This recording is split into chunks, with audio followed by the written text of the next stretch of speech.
Silky കോട്ടയില. ഞാൻ ഇതിന് മുന്നേ ടെസറിൽ ഈ സാരി വന്നിരിക്കുന്നത് ഞാൻ കാണിച്ചായിരുന്നു. ഡിസൈനുകൾ ഇങ്ങനെ തന്നെ ഡിസൈനിൽ നല്ല ഭംഗിയുള്ള എംബ്രോയ്ഡറി വർക്കാട്ടോ. സൈഡ് സ്കാലപ്പ് വർക്ക് ചെയ്ത് നല്ല പെർഫെക്റ്റ് ആയിട്ട് ചെയ്തിരിക്കുന്നു. അതുപോലെ സാരി വെയ്റ്റ്ലെസ് ആണ്. ഇങ്ങനെയാണ് ഇതിൻ്റെ പല്ലു പോർഷൻ വരിക. നമുക്കിത് വെയർ ചെയ്തുകൊണ്ട് പോകാനൊക്കെ വളരെ എളുപ്പമാണ്.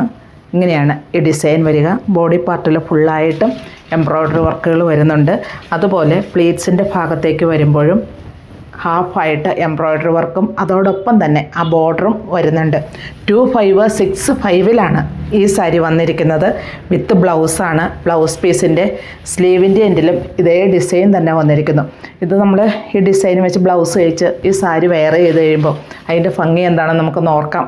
അത്രയ്ക്കും രസമായിരിക്കും. നല്ലൊരു റിച്ച്നെസ് ഫീൽ ചെയ്യുന്ന ഒരു ഷെയ്ഡും അതുപോലെ ആ എംബ്രോയ്ഡറി വർക്കുകളും സൈഡ് ഫുള്ളായിട്ട് സ്കാലപ്പ് വർക്ക് വന്നിരിക്കുന്നു. വളരെ സോഫ്റ്റാണ്, വെയ്റ്റ്ലെസ്സാണ്, വെയർ ചെയ്യാനും എളുപ്പമാണ്, വാഷ് ചെയ്യാം, യാതൊരു പ്രോബ്ലവും ഇല്ല. സിൽക്കി കോട്ടയില മെറ്റീരിയൽ വന്നിരിക്കുന്ന റേറ്റ് 2565.